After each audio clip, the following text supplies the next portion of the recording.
The committee is meeting today to hold both a business meeting to vote on 2 nominations and to hold a hearing on energy price trends.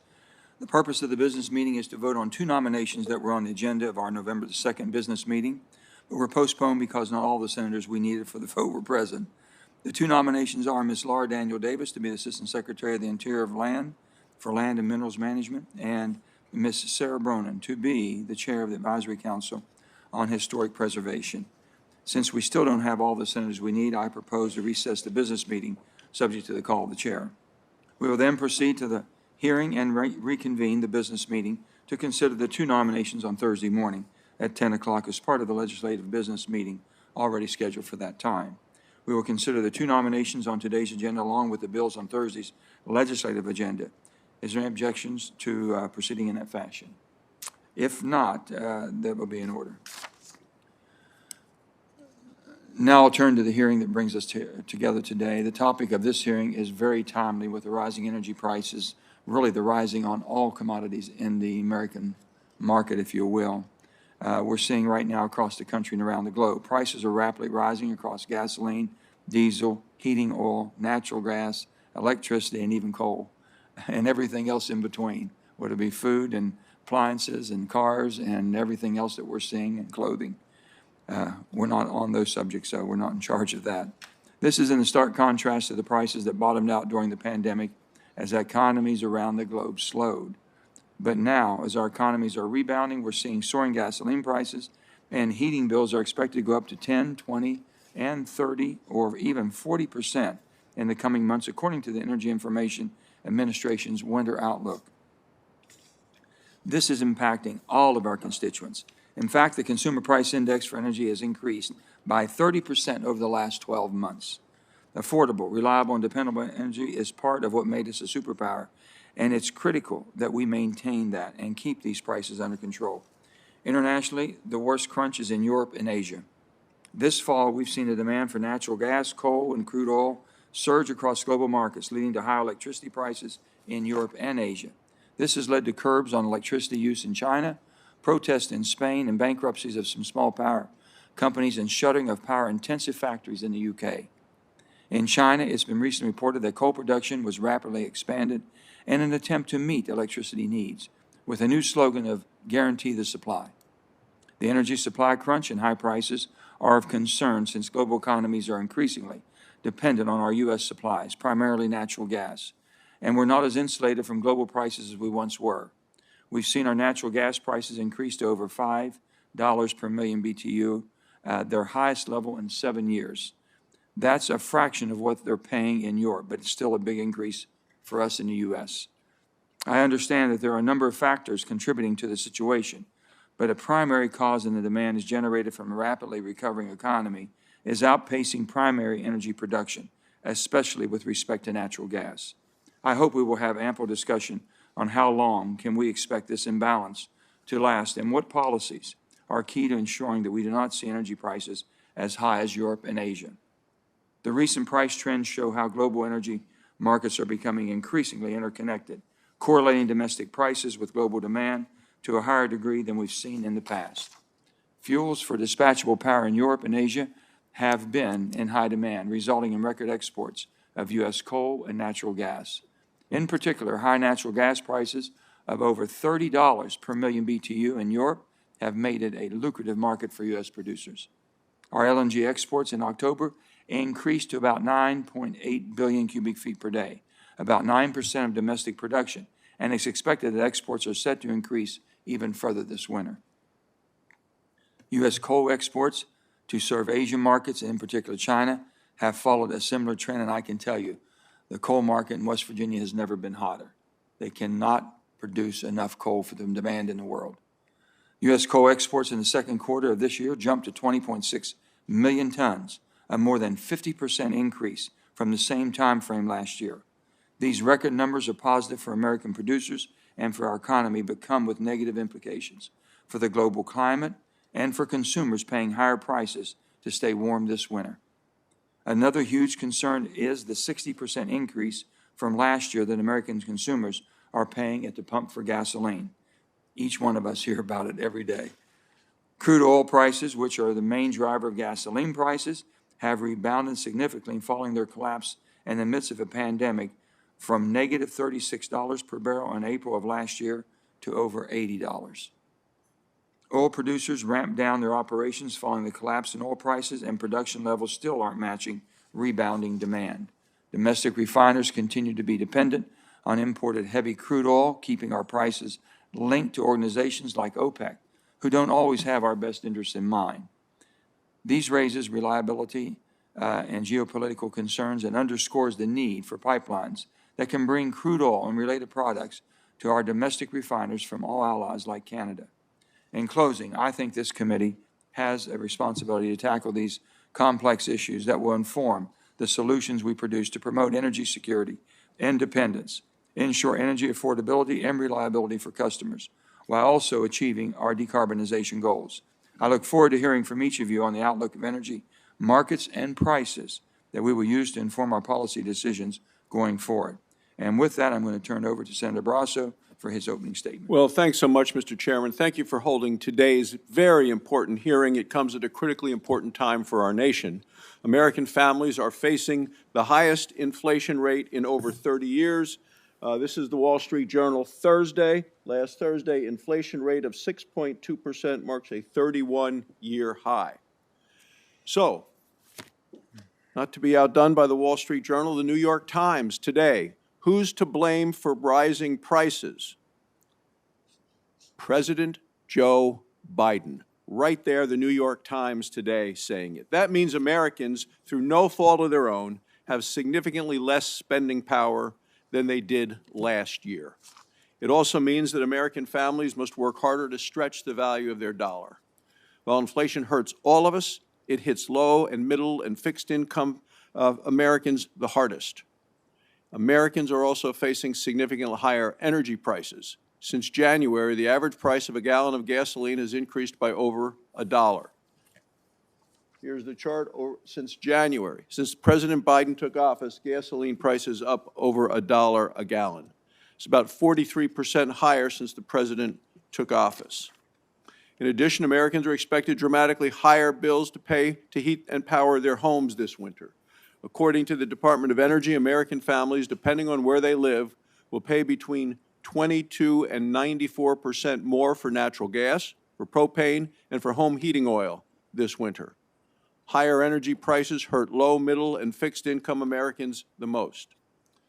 In response to this, President Biden and House Democrats threatened to make inflation even worse. President Biden and House Democrats want to ram through partisan legislation that is estimated to cost over $4 trillion. It's almost as much in today's dollars as the U.S. spent in World War II. And it is the exact opposite of what Congress should be doing to fight inflation. To make matters worse, the House Democrats' bill will increase energy prices. It will impose a natural gas tax on American families. Almost half of all American households heat their homes with natural gas. And at a time of skyrocketing energy prices, House Democrats want to make it even more expensive for families to heat their homes. It's outrageous. The House Democrats' bill will also effectively end new oil, natural gas, and coal production on federal lands and waters. This bill surrenders American hard-won energy independence, and it makes our country dependent on the OPEC cartel and Russia. And mark my words, Mr. Chairman, this winter we will see photos of Russian oil tankers in the Boston harbor delivering to the United States, and the people of America will pay dearly for the energy that we're not producing in the United States. Because what Joe Biden did in Glasgow was beg OPEC Plus, which is plus Russia, to sell more energy and produce more oil for the United States to buy. This is going to bring Europe's energy shortages to the United States, and as you talked about in your opening remarks, it's going to make it worse for us. Historically, Americans have benefited from some of the lowest energy prices in the industrialized world. In 2020, households in Europe and Japan paid between 85 and 215% more for electricity than families in the United States. For natural gas, households in Europe paid between 49 and 177% more than families in the United States. If the House Democrats get their way, many American families will have to decide whether they can pay their utility bills or put food on the table, one or the other, heat or eat. People will have to decide where their money goes. American businesses have also benefited from some of the lowest energy prices in the industrialized world. European businesses paid as much as 160% more for electricity than businesses in the United States. Same year, European businesses paid much more for natural gas than businesses in the United States. If House Democrats get their way, America's competitive advantage will end. Not all Americans are going to suffer, though, under the House Democrats' legislation. This bill gives wealthy residents of New York, New Jersey, Connecticut, California, and Maryland tens of thousands of dollars in new tax breaks. It also gives couples earning $500,000 a year up to $12,500 to purchase an $80,000 luxury electric vehicle.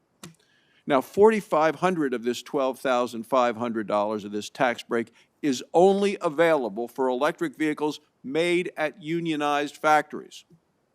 Union-made vehicles are no better for the environment than vehicles made in other factories. This is a direct gift and payoff to union bosses.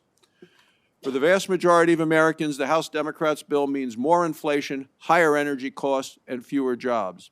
It's why this reckless tax and spending bill must be defeated. Thank you, Mr. Chairman, for holding this very important Thank you, hearing. Senator. And now I'd like to turn to our panel of witnesses who will help shed some light on this situation and inform what we should be considering as we head into the winter months. Today's panel includes experts that bring domestic as well as global perspectives. We have with us Mr. Stephen Nally, Acting Administrator of the U.S. Energy Information Administration. It's good to have you here. Mr. Tom Gould, Chief Energy Economist of the International Energy Agency, who is joining us from Paris. Thank you, Mr. Gould. And Mr. Robert Bryce, author, journalist, podcaster, and film producer. So I want to thank you all for joining us today. And we're going to start with Mr. Nally for his opening remarks. Mr. Nally? Well, good morning. Chairman Manchin, Ranking Member Barrasso, and members of the committee, I appreciate the opportunity to testify today about the U.S. Energy Information Administration's assessment of energy prices and how they reflect current world and domestic energy conditions. When I last spoke to the committee in June of 2020, the United States faced a very different energy situation. For example, last month, the price of Brent international benchmark for crude oil averaged over twice what it had been in June of 2020. The U.S. retail gasoline prices averaged more than $1 per gallon higher, and wholesale natural gas prices at Henry Hub were more than 3 times their June 2020 average. Now looking ahead towards winter, we forecast that heating bills for U.S. residents are likely to increase for all heating fuels, and they could increase even more if we have a colder than expected winter. Although these price increases are a direct result of the fact that global economies have begun recovering from the severe pandemic-related economic contraction, serious challenges remain before we see a full recovery in the energy sector. I would like to spend just a few minutes reviewing these issues with a focus on crude oil, petroleum, and natural gas, addressing them from an international and domestic perspective. World consumption of petroleum is recovering faster than production, which is resulting in steady draws on global oil inventories and upward pressure on prices. We expect global oil prices to remain near current levels for the rest of this year, but to drop by about $10 per barrel next year as production increases in the United States, OPEC, and other countries. As world economies recover, we expect global oil consumption to increase by 5.5% this year and eventually catch up to the 2019 level in 2022. Global oil production, on the other hand, is growing more slowly than consumption. We expect world oil production to increase by less than 2% this year, still almost 5% below the 2019 level before the pandemic. We forecast that world oil production will grow significantly next year and will exceed the 2019 level by the end of 2022. In the United States, consumption for crude oil and other liquids is quickly returning to pre-pandemic levels, and we expect that overall domestic oil consumption will return to the 2019 level by the end of 2022. We expect crude oil production to actually decrease slightly this year despite growing consumption due to causes such as the Hurricane Ida impact on the Gulf of Mexico production, and the fact that drilling for oil remains at fairly low historical levels. We forecast that U.S. production will grow significantly in 2022, but still not quite reach the record level of 2019.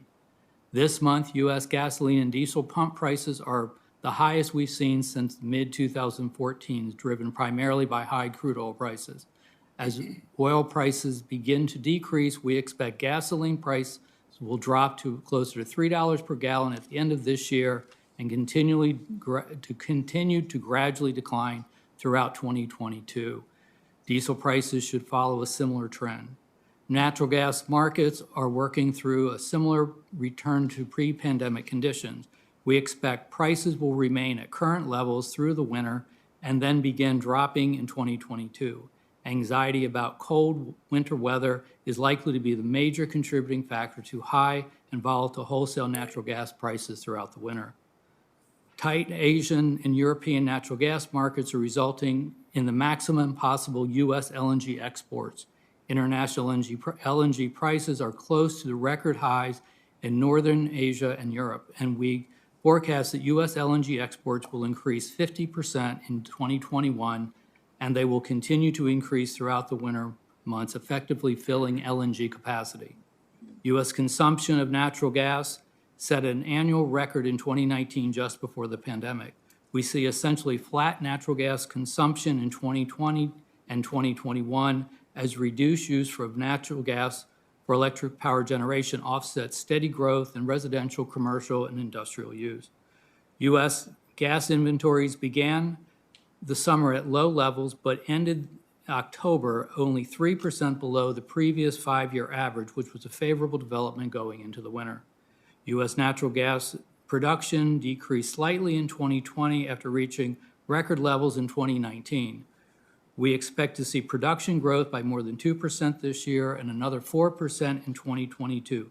Both would establish annual records. We forecast that 36% of electricity in the United States will be generated using natural gas during 2021, down from its peak of 39% in 2020. Of course, higher natural gas prices will directly influence wholesale electricity prices. Though we have seen a shift in the United States from natural gas to coal for electric generation, it was not as pronounced as we had expected based upon past market behavior. It is worth noting that the winter could play a significant role in the winter weather could play a significant role in regional issues, energy prices, and energy use. In New England and Southern California, for example, could face regional natural gas delivery challenges and associated effects on other fuels and electricity. As you can see, there are many moving parts in both the domestic and international markets.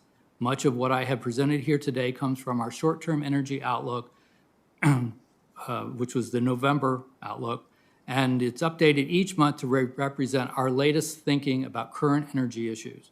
Chairman Manchin, Ranking Member Barrasso, and members of the committee, thank you for the opportunity to present this information, and that concludes my testimony. Thank you, sir. Now we're going to go to Mr. Gould for his opening statement. Thank you very much, Chairman Manchin, Ranking Member Barroso, distinguished members of the committee. I very much appreciate the chance to provide a perspective from the International Energy Agency on these important issues. I'd like to start with some sincere thanks to you, Senator Manchin, for your participation in the IEA's Global Commission on People-Centered Clean Energy Transitions. Your thoughts and ideas on preserving and creating new opportunities for coal miner communities and coal communities were very valuable to us in our findings and recommendations that we released a few weeks ago. Today's energy prices, as you say, present an important reminder of the importance of energy security and affordability as the world seeks to accelerate clean energy transitions. This remains a central focus for the work of the International Energy Agency, and we look forward very much to continuing our close collaboration with the United States and other members of the IEA family to this end. In this brief opening remarks, just 3 points from my written testimony. The first is to say there are multiple causes of the recent run-up in energy prices which have affected different commodities in different ways. Main factor, as you have said, the rapid economic recovery from the downturn caused by the pandemic. There have also been various weather-related events, including droughts in Brazil, lower than average wind generation in Europe, and various planned and unplanned outages to supply. At the IEA, we do not consider that climate policies or clean energy transitions have played a significant role. Some analysts looking at today's oil and gas markets also see signs of what you might call artificial tightness in markets. And if you look at the example of the low levels of gas storage stored in Gazprom's storage facilities in Europe, you can see why some might hold that view. My second point relates to our outlook. Our overall assessment is that the world remains in a period of economic recovery, which is resulting in some unsustainable patterns of energy use. But some of the recent extreme pressures on prices may be lessening. The very rapid rebound in energy demand in the first half of the year is slowing. It's been tempered further by the effects of higher prices and economic uncertainties, and by the continuing shadow in many countries of the public health crisis caused by COVID-19.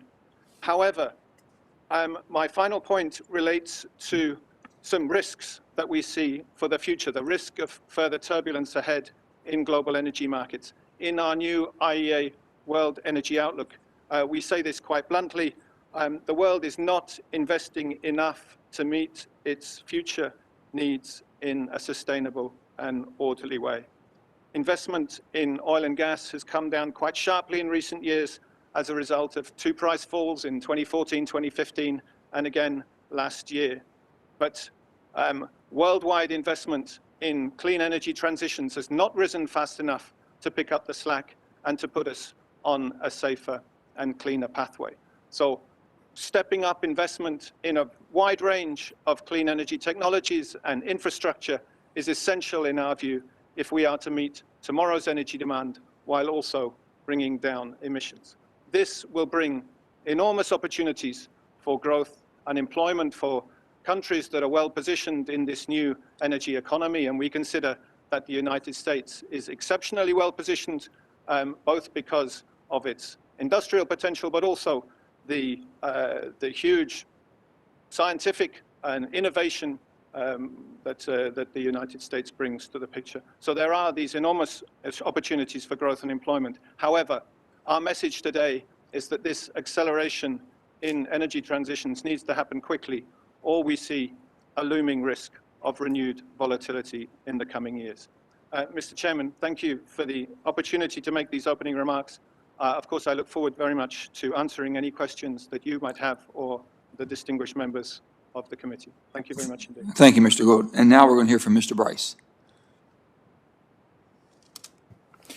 Good morning. Thank you, Mr. Chairman. I'm grateful for the opportunity to testify again before this committee.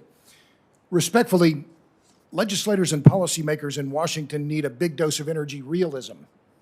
And they need an even bigger dose of energy humanism. The causes and implications of soaring global energy prices are clear. Europe provides a case study for what not to do. Millions of Europeans are facing the prospect of a cold winter without enough affordable energy to heat their homes. Fertilizer plants and steel mills are closing because of high energy prices. Europe's price hikes are being caused by underinvestment in hydrocarbons due to aggressive decarbonization and ESG policies. Second, they're being caused by overinvestment in weather-dependent renewables, which has left the continent vulnerable to wind droughts. Just yesterday, in Britain, spot prices for electricity exceeded $4,000 a megawatt hour due to low wind speeds. Third, Europe is prematurely shuttering its coal and nuclear plants. And finally, it is relying too heavily on imported energy and in particular, Russian natural gas. The implications of Europe's price spikes include soaring inflation, deindustrialization, and increased burdens on consumers, especially the working poor. The knock-on effects could last for months or even years. Fertilizer made from hydrocarbons is the food of food. Numerous fertilizer plants in Europe and around the world are shutting down because of high natural gas prices. This will mean less food production and therefore higher food prices, which will lead to additional inflation. The United States must not emulate Europe's disastrous energy blueprint. We need energy realism. Energy is the economy. Energy nourishes human potential. Hydrocarbons now provide 82% of our total energy, and about 60% of our electricity supplies. The U.S. today gets 18 times more energy from hydrocarbons as it does from wind and solar combined. The myriad claims being made by climate activists, politicians, and elite academics that we can run our economy solely on wind and solar and a few drops of hydropower have no basis in physics, math, or history. Furthermore, wherever renewables have been ramped up, as in Europe, energy prices have soared. Senators, look at California, where electricity prices are absolutely exploding. That in a state with the highest poverty rate and the largest Latino population in America. Wood Mackenzie estimates that converting our grid to renewables could cost $4.5 trillion, or roughly $35,000 for every family in America. How could such a staggering cost result in the just energy transition that we hear so much about? Energy realism? Since 2015, more than 300 communities across the country, from Maine to Hawaii, have rejected wind projects. Over the past 6 months alone, large, massive solar projects in Nevada, Pennsylvania, and Montana have been rejected by local communities. More realism. Trying to convert our energy and power systems to renewables will make the U.S. reliant on China for critical minerals like neodymium, dysprosium, and cobalt. Why is this okay? Relying on renewables would also require building hundreds of thousands of miles of new high-voltage transmission lines. But the November 2nd referendum in Maine showed very clearly, again, that rural Americans do not want high-voltage transmission lines slashing through their neighborhoods.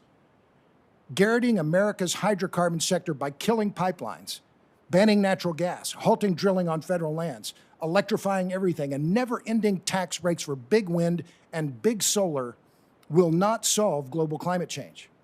Instead, those moves will turbocharge inflation, imperil our energy security, and impose regressive taxes on the poor and the working class.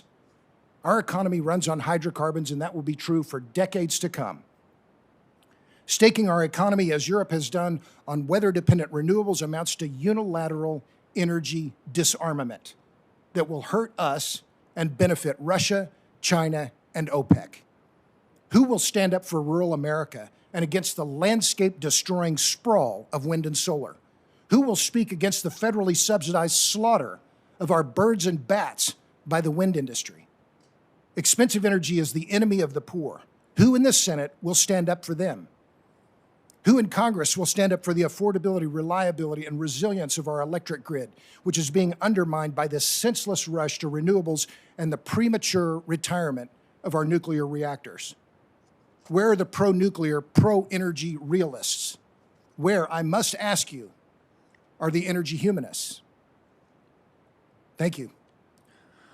Thank you, Mr. Bryce. And now we'll start with our questions, and I'll begin with Mr. Nally. I'm interested in the impact increased U.S. LNG has on the natural gas prices in the U.S.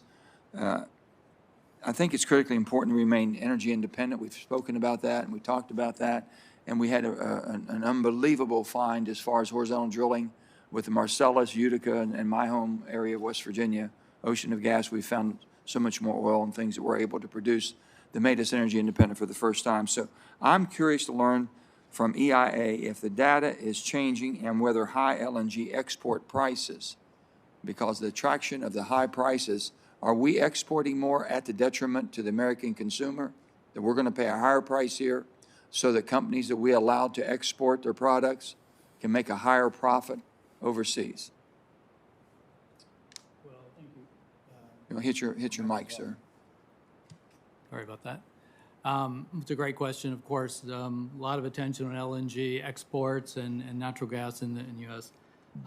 You can also put that for oil, too, because we allowed oil exports, too. But I think there's a provision in both of the bills that basically allows the president to put a halt on exportations if it's going to basically damage the consumer market here in America or make them pay, so we pay higher prices. Right. The U.S. has a enormous resource base of natural gas, and there are tight connections between the U.S. and the international markets. We do show continued exports at record levels, or maximum level of up 50% this year and 17% projected next year with new LNG capacity coming online. So, right now we see that the fundamentals in the U.S. market are probably still primarily at play what's going on with the U.S. prices. But clearly, the high prices in Europe and Asia are affecting. They're attractive to, I understand, I Right. understand the market. I'm just saying, do you believe it is basically making the prices in America spike because we're allowing more exports to leave our country and not protecting the American consumer? That, natural gas, coal, oil, all these things, because I've seen the coal markets. I can't believe what I'm seeing today. I've never seen it. But also, as far as in the natural gas too, and gasoline prices at the pump. Clearly, there's a connection there that we're seeing higher prices. We are undertaking a study. We've modeled the relationship in the past in 2012 and 2014, and we currently have a study underway that we hope to have finished in the spring, looking at these relationships so we better understand sort of the long-term implications. Mr. Bryce, you have any comments to that?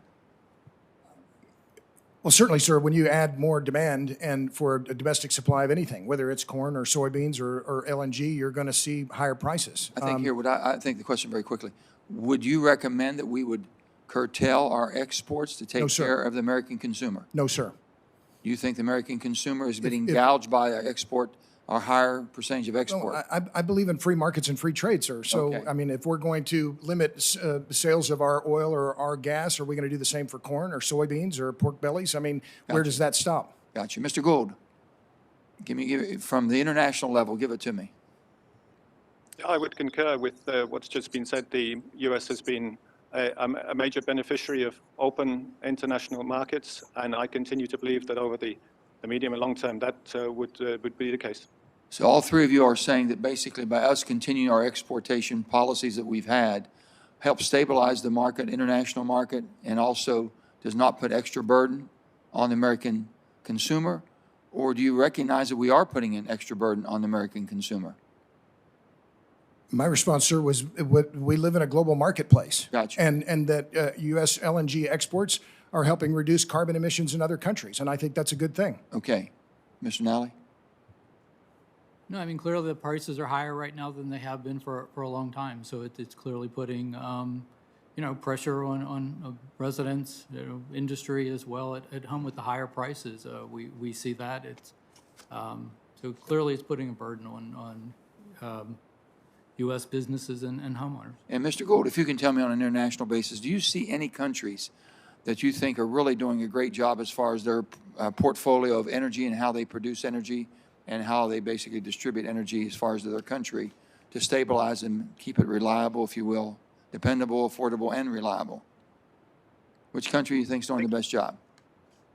So I think there's some interesting analysis that was released yesterday of which countries in Europe. I completely agree that Europe has been at the center of this storm, but there was interesting analysis done of which countries in Europe have seen the highest increase in electricity prices in recent months and which countries had lesser increases in electricity prices. And interestingly, the countries that had the lowest increase in electricity prices over the last few months, it was looking in particular at September, were countries that had invested heavily in renewables in the Nordic states of Europe. The other country that saw a lower than average rise in electricity prices was Poland, and that's despite the carbon prices, and this was due to the relatively high share of coal. The countries, by contrast, that saw the highest increase in gas prices were those that the highest increase in electricity prices were those that had a large share of natural gas in the electricity mix, and also those that were relatively poorly interconnected with their neighbors. So I think that gives important clues as to the policy measures that have been successful, at least in Europe, in the recent months. Thank you all very much. And now I'll turn to Senator Barrasso. Thanks, Mr. Bryce. You mentioned need for energy realism. Could you share with the committee Europe's problems right now of growing problem of, to me, energy poverty and energy insecurity? Certainly, what we're seeing now with natural gas prices in Britain are about 5 times they are here in the U.S. on the wholesale market. What we saw was a warning just a few weeks ago from one of the largest trade unions in Europe, estimating that about 3 million of their members will be in energy poverty this winter, that they will not be able to pay their utility bills to stay warm this winter. So I think, you know, time will tell, but the prospects of a cold winter and potentially mortality, people dying from the cold this winter in Europe, is a very real possibility. So what should this administration, what should this Congress learn from Europe's energy crisis? Do not do what Europe is doing. So should Congress pass legislation imposing even additional new taxes and fees on oil and natural gas produced here in the United States, which is now being proposed in the House of Representatives? Sir, you know, I've thought about this a lot in the last few days. In my latest book, I write about the history of electricity in the United States. And it's remarkable to come to Capitol Hill and remember that 86 years ago, Senator Burton Wheeler from Montana and Senator George Norris from Nebraska, along with Representative Sam Rayburn from Texas, pushed through the Public Utility Holding Company Act of 1935 and the Rural Electrification Act of 1936. They did it because they were concerned about high energy prices throughout the U.S. and particularly for rural Americans. And to see today the Democratic Party pushing for higher energy prices, I just don't understand it, sir. So I'm going to question for all three of the witnesses today. President Biden recently nominated to be the controller of the currency, Shalay Omarova. This is one of the nation's most powerful banking regulators. So in February, while President Biden was in office, Ms. Omarova gave a presentation where she discussed small players in oil, natural gas, and the coal industry. During her presentation, she said, quote, "We want them," the small players in oil, gas, and coal, "to go bankrupt if we want to tackle climate change." That's her statement. It's not mine. She's now been nominated to be the controller of the currency. Do any of you believe it is in the best interest of the United States if these small oil, gas, and coal producers go bankrupt? I guess, raise your hands if any of you do. Any of you think they ought to go bankrupt? So none of the witnesses today agree with the nominee of the president to be controller of the currency, that these companies should all go bankrupt. You know, it's remarkable that anybody would agree with such a statement, and certainly it's surprising that President Biden continues to support this nominee. Mr. Bryce, I want to ask you about kind of New England and the pipelines. We've already seen the referendum in Maine where people voted against the transmission lines, and it was hydropower coming from Canada to the United States. So it was renewable energy, and they still blocked, as you had mentioned. So one of the worst hit areas of the nation right now in terms of higher natural gas prices for this winter is New England. The people are already paying very high natural gas prices because of issues. The cruel irony is that New England is not far from some of our nation's cheapest natural gas. Pennsylvania, West Virginia. But for years, environmental activists and Democrats who don't really want to focus on energy realism, they have successfully killed new pipelines which would have shipped natural gas to the Northeast. Now, is it fair to say that if politicians hadn't blocked new natural gas pipelines to people of New England, that they'd be better off today? Absolutely, sir. And it's not just on home heating, it's also involving electricity. What ISO New England has repeatedly said is that the unavailability of natural gas has resulted in less reliability for the electric grid in ISO New England. So I think this is clearly a problem, and that it is one that's been ongoing for years. And I would point particularly to the state of New York under Governor Cuomo, repeatedly blocking pipelines across New York State that could have taken natural gas north. So is it fair to say that the problem really with New England is insufficient pipeline capacity, not LNG exports from other locations, the reason that the people in New England pay much more for natural gas? I think that's a fair statement, and I think that it's all about supply and demand. If there's not sufficient supply, prices go up. So last week in Glasgow, Scotland, John Kerry, U.S. Special Presidential Envoy for Climate, stated, and this is to you, Mr. Bryce, by 2030, he said, if in the United States, he said, we won't have coal. We will not have coal plants. EIA's most recent annual energy outlook predicts that the United States is still going to use coal to generate electricity in 2030, as will the rest of the world. Mr. Bryce, what will be the impact to electric reliability if the United States shuts down all of its coal plants? Well, sir, I can't answer that, but I live in Texas, and I live in Austin, and I was blacked out for 45 hours in February. And in looking at the postmortem of the ERCOT blackouts, it's clear that the power plants that had on-site fuel were the ones that delivered electricity most reliably. So I understand the urge for decarbonization, but I'm for affordable, reliable, and resilient electric grid. And reducing or eliminating coal in our electricity system, I think will lead to higher prices and a less resilient system. And that's a bad thing for consumers. Thank you, Mr. Chairman. Senator Heinrich. Mr. Bryce, since you're from Texas, I want to ask you a little bit about Texas and specifically the current interconnection applications for the ERCOT grid. Sure. I was looking at those, and I noticed that right now it seems there's about 100 gigawatts of solar projects seeking interconnection, about 42 gigawatts of battery storage, over 22 gigawatts of wind. So if you look at the entirety of the queue in Texas, about 93% of it is solar, wind, and battery storage. You mentioned sort of a upwelling of, I don't know, an uprising against wind and solar. So why is Texas hell-bent on becoming the biggest solar and renewables market in the U.S.? The answer, sir, is very clear: excessive subsidies for solar and wind. I reported in Forbes a few months ago, the subsidy via the investment tax credit for solar is 250 times what is given to nuclear, and it's 160 times greater for wind as it is for nuclear. The Texas market and the investment in the Texas market is being driven by subsidies, full stop. I think we can all agree that there are massive subsidies throughout the energy markets. There are subsidies for oil and gas. There are certainly subsidies with respect to insurance for nuclear, and there are subsidies for renewables. But let's look at real quick just at the levelized cost, because I think what's happening in Texas is more an indication of where price trends have gone over time. So if you look at electric generation today, and you take all the subsidies out, you just look at the levelized cost, you see how incredibly expensive nuclear has become. You see how expensive coal is today. You see how expensive natural gas, particularly peaker plants, and even combined cycle natural gas plants have become more expensive than wind and solar on a levelized basis. So I think what we're seeing in Texas is a reflection of the free market and the fact that people do want cheap energy and they want reliable energy. And Texas has moved in the direction they have because of these costs in particular.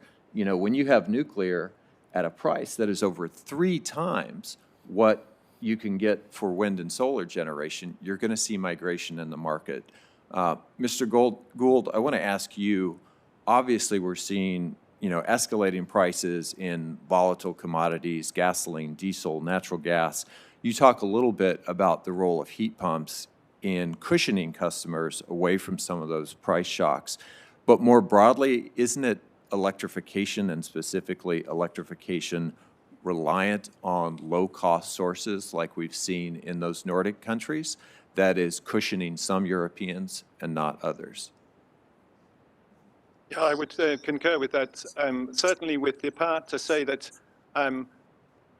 as a result of policy support, a sort of virtuous circle of policy support and deployment, key renewable technologies in the power sector are now the least cost options for new generation. And that is why they are now the preferred source of technologies for new investment. And that plays through into this notion of clean electrification of parts of the economy, notably for mobility and for heating in some instances. In our view, some analysis we did in the World Energy Outlook shows that if you are able to make the upfront investments in more efficient appliances and in electrification of mobility and electrification, in some cases, of heat, that is a very effective strategy for cushioning the effects of commodity price shocks on consumers. So, Mr. Gould, walk us through just a couple of examples. If you look at Europe, obviously some of these countries have gotten it right and some have gotten it wrong. What should we learn from the countries that have done a better job, and what should we avoid in some of the countries that have seen the most extreme price shocks? I think part of the change that's taking place in Europe is away from a system that is heavily dependent on operational costs, on fuel costs, more towards a system that is reliant on technologies that may have higher upfront costs, but then have much lower operating expenditures. And the further you move down that road, the less vulnerable you are to then fluctuations in the prices of those fuels. And I would point indeed to some of the Nordic countries who seem to have weathered the price storm better than others in Europe as good examples of what can be achieved.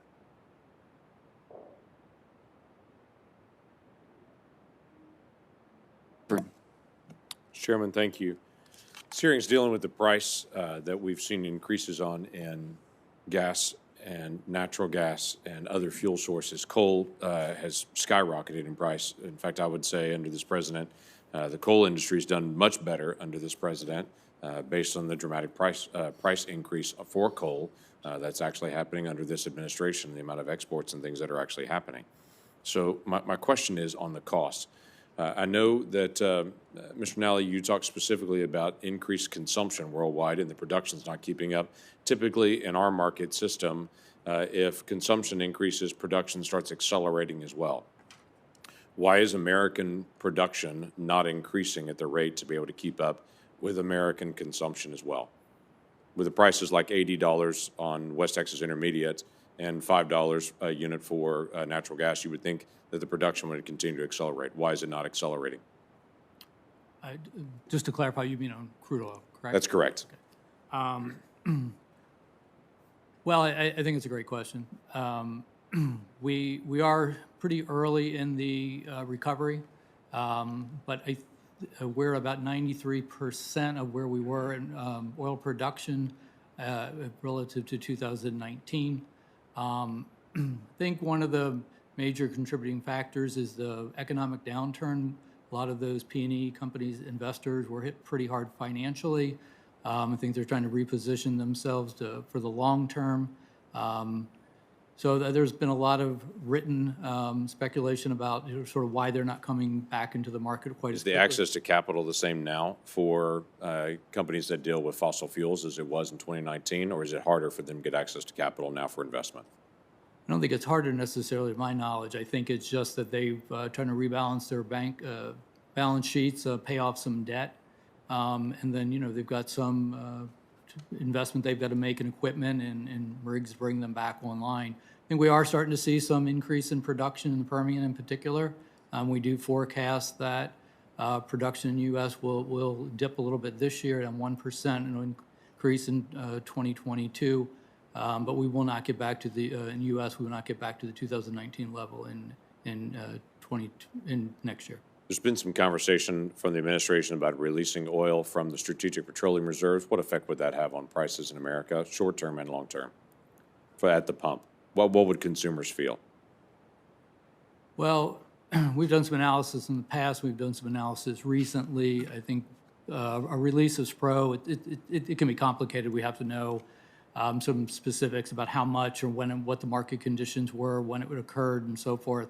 But it would be, our analysis generally shows that it's pretty short-lived, a couple months, and that typically the other dynamics in the market would overtake any decrease in price. But ultimately, the amount of impact would be relatively short-lived. It would depend on how much was released. Senator Barrasso brought up a quote from John Kerry, who's a special envoy for climate for President Biden, that in a statement that he made to Bloomberg in that interview, when he said in this, by 2030, the United States, we won't have coal, we will not have coal plants.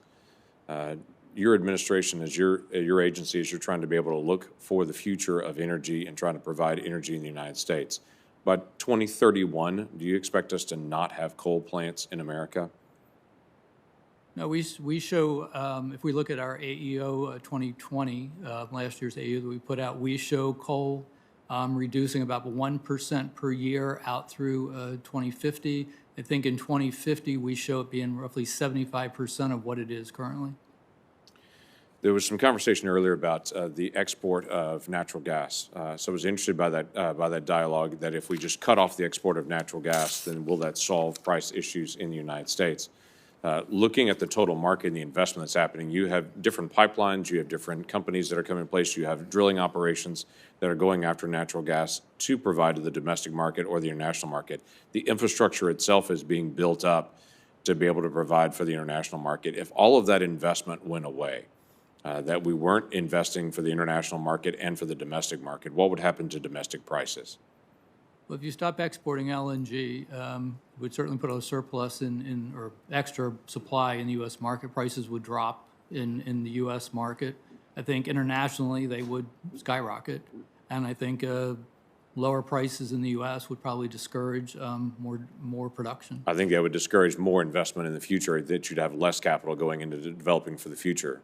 My perception of the markets are, as we're developing more and more facilities to be able to export, we're also developing more and more access here. If that went away with an extremely low price that we've seen in natural gas for years now, none of that investment would have occurred, and we wouldn't be well positioned to be able to continue to provide for our own needs. I think that's correct. Okay. Mr. Chairman. Senator King. Thank you, Mr. Chairman. Very interesting and important hearing. I appreciate it. Before I begin my questioning, I want to acknowledge the young lady sitting behind me, Carolyn Colin, who has been my staff member on this committee for a number of years, who has leaving me for the Energy Office of the Governor of Maine. So this will be a last hearing, and I wanted to acknowledge Raise your hand. Caroline's good work. Caroline, raise your hand. This one's Caroline. There you go. Okay. Thank you. A couple of issues. Mr. Nally, gasoline prices follow oil prices. Isn't that correct? Yes, sir. And oil prices have basically tripled per barrel. Last time I looked, September of 20, it was $25 a barrel. Now it's close to 80. The mid-80s, yes. Correct. So that means gasoline prices are going to increase. That's just the reality. Why has oil gone up so much? Well, I think it's again coming out of the pan. It's the recovery, right? Increased demand. Yes. There's one law that this Congress can't repeal, the law of supply and demand. The demand is outpacing production. And therefore, gasoline prices are up. I'd like to introduce for the record a recent article from Forbes about the blame for gas prices. I once woke up on a beautiful Maine morning and said to my wife, I brought us this beautiful day. This was when I was governor. And my wife said, what are you talking about? And I said, well, I get blamed for things that aren't my fault. I may as well take credit for them every now and then. And I think often politicians, and particularly presidents, get blamed for gas prices, which in fact fluctuate substantially, as we know, based upon oil prices and fluctuations in the market, rarely from executive action. So I would like to submit this article. Without objection. Into it in some detail. Second is natural gas. I'm really worried about exports. I've been making this argument for 5 years. And I have a chart that indicates what's going on. And remember, I talked about the law of supply and demand. So this is exports, and if you take it back, this starts with 2018. If you take it back about another 5 years, they were zero. And now, as you see, we're up to 10 billion cubic feet a day, which is about 10 or 11% of current U.S. production. So it's gone from 0 to 10 or 11% that's going to export. As the chairman says, because of high prices. That's where the gas is going to go. My problem is the projection, and we've got plants that have been approved to take this number to 20% and even higher. Our friend Mr. Bryce is an advocate of the free market. There is no question, is Mr. Bryce, that an increase of of 20% in demand for a commodity that, at least at this present time, seems to be growing fairly slowly, is going to increase prices, right? I think so, yes. Okay, no question about that. We are exporting our principal advantage in the world economy. We are literally subsidizing Chinese manufacturing by sending them our natural gas. The other item I want to submit for the record is a letter received just yesterday by Industrial Energy Consumers of America, which are big corporations, big companies employing 1.8 million people with $1 trillion worth of sales. If exports were limited to a surplus, then it wouldn't affect domestic prices, but it has to be affecting domestic prices, and it's getting serious now, but it's going to be a real problem in 3 or 4 or 5 years because we're on track to export 20, 30, 40% of our natural gas. And that is going to be a disaster for an advantage that we have now. All the testimony has been how low our prices are compared to the rest of the world. Why would we want to screw that up? And that's what's happening to our manufacturers. Senator Barrasso is right, to our electric consumers. We are squandering an advantage right now because of uncontrolled exports of natural gas. Now, what I'm going to be proposing legislation, not to limit it, not to control it, not to cut it off, but to at least have the Department of Energy do a study when they're going to approve an export license as to what the effect will be on domestic prices. To me, that's just common sense. We don't do that now. In fact, there's a presumption in favor that it's in the national interest, that's the phrase, the national interest in the Gas Act to approve these applications. I think that's crazy. And that's exactly what we're doing. And what my legislation will do is simply say, we want you to do a study of what the impact will be on domestic prices. And if we say, oh, that's okay, we can live with that, that's one thing. But right now, we don't even do that kind of analysis, or if we do, it's after the fact and slowly. So, Mr. Chairman, I think this is a really important hearing, and this natural gas export is, we're racing blindly into a future and cutting off our most significant economic advantage vis-a-vis the rest of the world, particularly China. Thank you. I agree wholeheartedly. With that, we'll have Senator Daines. Chairman, thank you, and I appreciate you having this hearing. It's a good discussion. We're moving into winter in Montana, and Alaska moved there several months ago. Thanks, Lisa. And we're expecting to see higher energy prices as well as higher heating bills. Not only are gasoline and diesel prices at the highest they've been since 2014, Montanans can expect to be paying more to heat their homes this winter as well. According to the Energy Information Administration, Montanans who heat their homes with natural gas are expected to pay almost 24% more this winter than last winter. This trend's only going to get worse if we pass this reckless tax and spending bill that the House and the Senate have been contemplating. We need to look no further than the energy crisis happening in Europe to see where this administration wants to take the United States. Europe is the movie trailer for the United States if we continue down the path of destroying traditional made-in-America energy. According to the International Energy Agency, Europe's natural gas prices, and this was in the written testimony by the witness, are 39 times higher than they were in 2020. Why? Because Europe moved too fast away from coal and nuclear, and they put all their eggs in one basket. So when the wind stopped blowing, when they were forced to rely on Russia and others for natural gas, they started to see prices soar. And if President Biden gets his way, the Democrats pass the reckless tax and spend bill, the United States will be headed towards the same kind of position, the same kind of future. This reckless tax and spend bill slaps Montana businesses with new fees, taxes, and regulations that will drive energy prices up. It's also going to kill jobs. Mr. Chairman, with unanimous consent, I'd like to place into the record a letter I received from the Montana Petroleum Association that states clearly that if the methane fee and the tax and spend bill get signed into law, that will kill jobs, increase energy prices, and force some small Montana businesses to shut down wells and hurt local revenue. Without objection. The impacts of these proposals are real for Montana and will only add to the pain that Montana families are feeling because of this administration-induced inflation and these anti-energy policy. What's not being talked about enough, too, is the chilling effect this anti-American energy philosophy is having on the capital markets as well to continue to invest long-term in oil, natural gas, and coal production. And this is all part of the equation and the economics here because of the policies of this administration.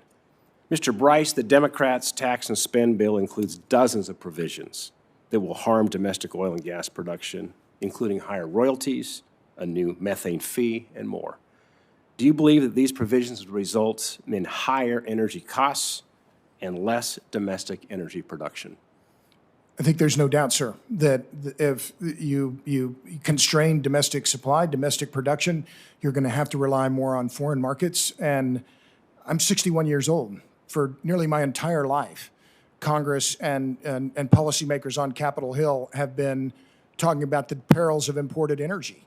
And so, I mean, I find it incredible that over the last few months to hear this administration appealing to OPEC. I mean, it's almost like I'd read it in The Onion. And furthermore, look at what's going on with Russian oil at the moment. You know, our oil imports from Russia have doubled over the course of the last year. We now import so much Russian oil that they're now the second largest import of oil in the United States. Canada, we import more oil from Canada, but Russia's number 2, and it's doubled. If you do the quick math, we're importing about 850,000 barrels a day of Russian oil. That's equivalent to what the Keystone Pipeline would have produced and moved through my state of Montana, including 100,000 barrels of Montana and North Dakota crude. So you can see this mass balance of what's happening at the moment. You shut down pipelines.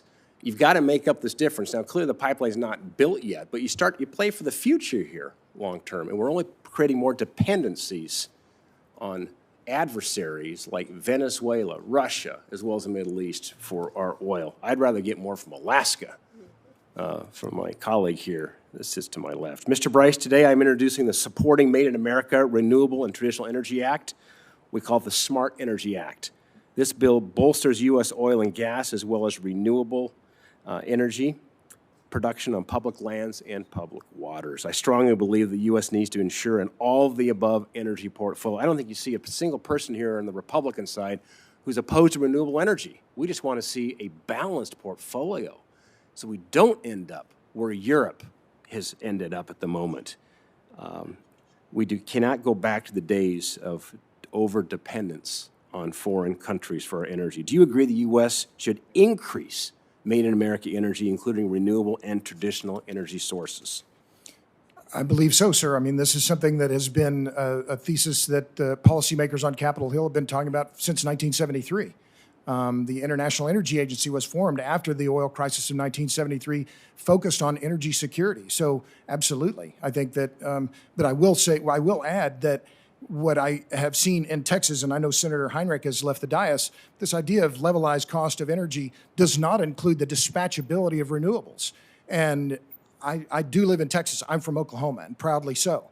But when the ERCOT grid was on the brink of failure, wind and solar were nowhere to be found, despite $66 billion spent on renewables in Texas in the years before the blackouts. So I am for renewable energy. I have solar panels on the roof of my house. But we have to be careful about the stability and integrity of our electric grid first and foremost. Yeah, thank you. I just hope we take a look at what's going on in Europe right now and don't make the mistakes that Europe's made. So thank you, Mr. Chairman. Appreciate it. Thank you, Senator. And now we have Senator Cortez Masto. Thank you, Mr. Chairman. And thank you to the panelists for being here today. Mr. Nally, let me start with you. I'm from Nevada. I was fortunate to be home this past week driving around this state and along with many Nevadans, filling up my gas tank, and saw firsthand how Nevadans are paying at the pump right now and how much it is costing. Since 2015, Congress has enacted 8 laws, including the newly signed Infrastructure Investment and Jobs Act, that have mandated over 350 million barrels of crude oil from the Strategic Petroleum Reserve. Additionally, Congress has required the Department of Energy to sell approximately $1.5 billion of crude oil to pay for SPR modernization program. So, Mr. Nally, can you speak to some of the immediate relief that tapping the Strategic Petroleum Reserve would provide to all Americans right now? Well, as you said, I mean, the SPRO is a really important resource to the United States. Based on past analysis we've done, our assessment in the current situation is, it would provide temporary relief. What's available, as you just articulated, there are limits to what can be released in a short-term situation. And we did some recent analysis where it looked like somewhere between 15 million barrels to 48 million barrels for a short period of time would bring down the price of crude oil about $2 per barrel, about 5 to 10 cents at the pump. So is it reasonable to think that we need some short-term and long-term relief right now? As you know, EIA is really a policy-neutral organization. I don't want to kind of get into what the policy. And I appreciate that, and I think that's what I am asking the administration to look at. I know just $6 billion in sales from the SPR was included as a pay-for in the bipartisan infrastructure package. This will provide some relief to so many that are seeing these high gas prices that we're talking about right now, along with the long-term implications and hopefully long-term solutions coming together. We can look to address this. Mr. Nally, are you able to provide an overview of some of the emergency tools that the Department of Energy and Administration has to address extreme problems with the nation's energy supply? My staff could get back with your staff with that information. I would appreciate that. Thank you. And then let me just say this, as we've touched on today, the economic costs of climate change are widespread and difficult to predict, making its effects especially dangerous for energy price trends, as we've talked about. Mr. Nally, you ended your written testimony by referencing regional weather events, including the prolonged drought in the western U.S. and how this is impacting short-term generation and fuel sources. Can you elaborate on the impacts that extreme weather and climate change are having on domestic and international energy markets?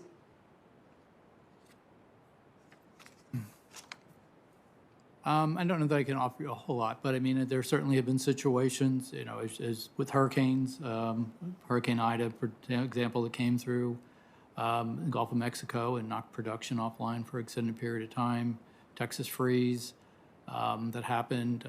So there's certainly events throughout the country that are inevitable, that happened that have caused energy disruption and price impact. And Mr. Gould, would you agree with that? And then would you also elaborate? I believe it was in either your written testimony or the answers to some of the conversations we're having here that in some other countries that had renewable energies, the energy prices were lower. Is that correct statement? And can you elaborate on that a little bit? So first to say that we certainly agree that the incidence of extreme weather events is rising, and that's something that needs to be very much on the radar screen of energy policymakers and also energy market analysts. This year we've had droughts in Brazil that caused Brazil to take a lot more LNG from international markets. That's been one of the factors that has increased market tightness this year. So on that first point. The second point regarding the analysis that was released yesterday by the Agency of European Energy Regulators, and it looked at which countries in Europe have seen the largest increase in electricity prices in recent months, looking in particular at the month of September, and it found that the countries that had the largest increase were those with the highest share of natural gas generation and also the most limited interconnections with other countries. The countries that had the smallest increase in electricity prices were those primarily in the Nordic countries that have invested heavily in renewables. I think I mentioned also that one of the other countries that hasn't seen such a large increase in prices was Poland, and that's to do with the relatively large share there of coal-fired generation. Thank you. Thank you, Mr. Chairman. Thank you, Senator. Senator Hyde-Smith. Thank you, Mr. Chairman. You know, we are certainly dealing with an energy crisis here, and it's a result of failed energy policy. That's no question there whatsoever. As we all know, the assault on the American energy became on day one of the Biden administration with the cancellation of the Keystone Pipeline and moratorium on new oil and gas leases, which significantly affected my state. The first lease sale in the Gulf of Mexico in a year is expected to take place tomorrow, only prompted by a federal court order is the reason it's taking place tomorrow. Still, there's a hesitancy by the administration to schedule future lease sales as required by law under the 2017 through 2022 five-year program. Additionally, since the administration is waiting on its infamous comprehensive review, no preparations for sales beyond 2022 have even been discussed. Last time the issue of the comprehensive review was brought up, this committee was told by several witnesses that it would have it by summer of 2021, which has come and gone.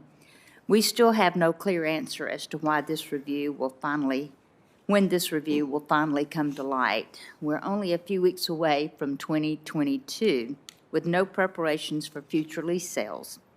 Mr. Bryce, how will this administration's lack of preparedness for 2022 offshore lease sales affect energy prices? Well, ma'am, I can't predict that. But what I can say is that if you're not going to lease on federal lands and federal waters, you'll have less drilling in the United States. And that will mean more reliance on foreign sources. Because what Mr. Nally has clearly said, and I've been reading the IEA testimony, oil demand is snapping back very, very strongly all over the world. And for all the remarks about clean energy and the clean energy economy, zero carbon, the world still runs, and America in particular still runs on propane, natural gas, diesel fuel, jet fuel, and fuel oil. And that's not going to change for decades to come. So I'm for a domestic hydrocarbon production. And previous studies have shown that banning oil exports could lead to higher gasoline prices. Do you agree with this? I can't speak to that, ma'am. And the second question, looking to the role that U.S. liquefied natural gas, or LNG, plays right now in global markets, what consequences or repercussions could result from preventing U.S. LNG exporters from meeting their contractual obligations? Well, I haven't thought about this before, ma'am, but I think the first one would be litigation by those exporters suing the government for being forced to abrogate their contracts. These are legal contracts. These are legal businesses operating in America, and they should be able to fulfill their contracts. But I think, again, this idea that we would limit exports of natural gas or crude, well, then what else are we going to limit? Is it going to be airplanes or corn or soybeans, farm products? Any of the other things that the U.S. exports. So I think American producers of any commodity have a right to sell it to the markets that make the most sense for them. And could this potentially damage the United States' reputation of being a reliable energy supplier to our allies and to our trading partners that we have these contracts with? I think that's a fair argument. And I think from, in talking with some people that I know are in the drilling sector, particularly in the Gulf of Mexico, they're assessing their contracts and realizing they have as much political risk now in the United States as some of them do in Mexico, which is a remarkable statement. Which would definitely compound the problem we are already dealing with. And I think my time is running out. Thank you, Mr. Bryce. Thank you, Senator. Thank you, Senator. Now, Senator Hickenlooper. Thank you, Mr. Chair. And this is as Senator King mentioned, I think this is a really useful and productive panel and session. I want to get back to a little bit of discussion again about why has price gone up so much. And Mr. Nally, maybe you can, basically the reserve calculations, both in this country and globally, haven't changed significantly. And except for some minor disruptions I'm aware of, the lifting costs haven't changed that much.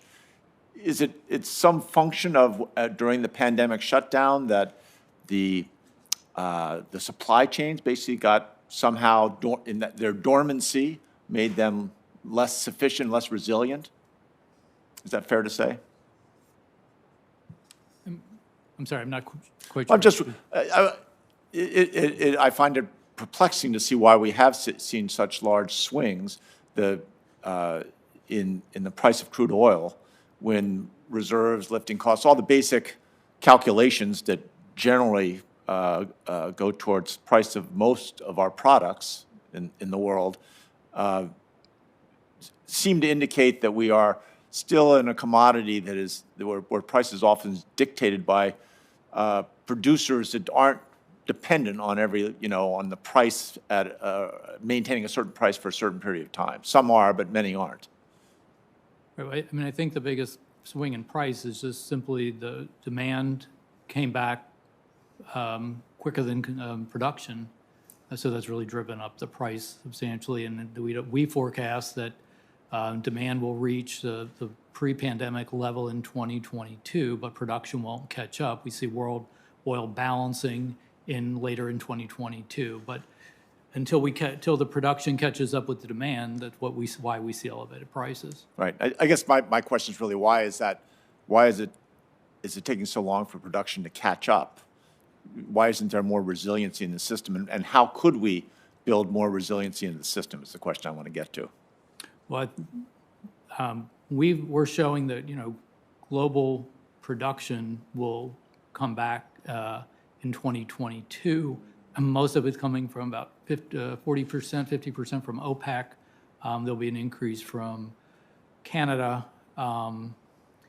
U.S. production is falling, I think comes back to 25% of the growth in 2022. We don't see U.S. production catching back up with the pre-pandemic level during 2022. I think because there was such an economic downturn, prices, such a sharp shift in the beginning of the pandemic, so much of the production was shut down. It takes a while for that to come back online. That's right. I mean, it takes a while. I mean, the general responses I don't find satisfying, just in the sense that it doesn't seem like there's that much involved in the shutdown. I understand that shutting in a well doesn't happen in a matter of minutes. But I do think there's a way to design more resiliency. Mr. Gould, a lot of political hay has been made of President Biden's pushing OPEC to increase oil production in light of our nation's climate goals. In my view, I think there's a worldview that is that incorporates both. And I guess I'd want to ask you two questions. One is, what are some of the policy governments can use to help keep both energy prices and greenhouse gas quantities low in the long run? You understand what I'm asking? Yeah, certainly. I mean, just one point to make is that as we see the markets today, there is 5.8 million barrels a day of spare capacity being held by the OPEC plus countries, and that's not including the potential capacity from Iran. So there is a reserve of potential production there, which is not yet coming to the market. I would say, however, that we do see, I think we're slightly more bullish than the EIA on this in terms of the increase in U.S. production over the next year. We have U.S. production increasing by some 1 million barrels a day in 2022 from existing fields coming back and bringing U.S. production back to pre-pandemic levels. But in terms of the longer-term policies that can help in this regard, clearly there's a lot can be done on the demand side. There is still an untapped reserve of efficiency measures that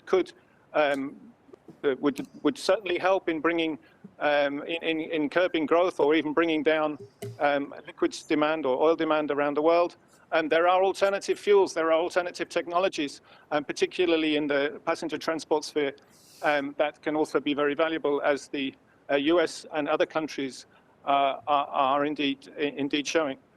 So that combination of electrification, efficiency, they're very, very powerful weapons in the hands of policymakers to reduce some of the vulnerabilities that we see today. Great, thank you very much. And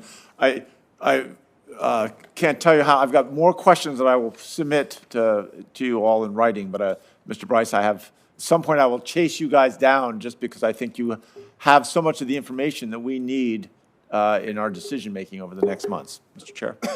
Thank you, Senator. Senator Marshall. Thank you, Mr. Chairman, and it's always great when we have these hearings and people on both sides of this dais agree on something.